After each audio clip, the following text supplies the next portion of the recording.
Good morning, everyone. So, at the moment, si Miss Cassie on, it's actually been going on for a while now, ever since she was brought back and brought into custody. She's been having mainly mental breakdowns, and probably at this moment where she was confined already, as you can remember from the last hearing, she suffered very low blood pressure and blood sugar levels, dangerously low, might I add. In fact, their medical equipment could not even read the levels properly. That's how dangerously low it was.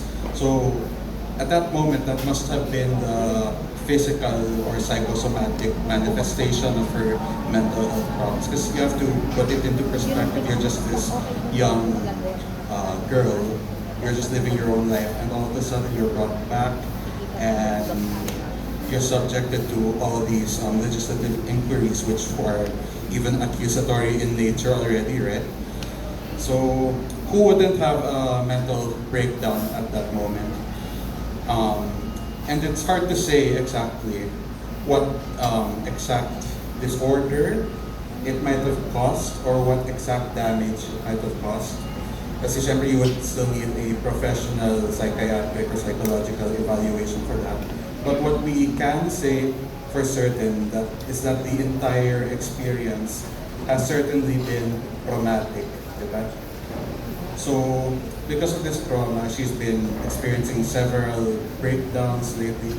In fact, when I visited her last night and gave her the latest update on the status of her cases, no, she had another breakdown, and I am informed that this morning she received some more documents in relation to the proceedings, which for confidentiality I will not disclose what documents exactly.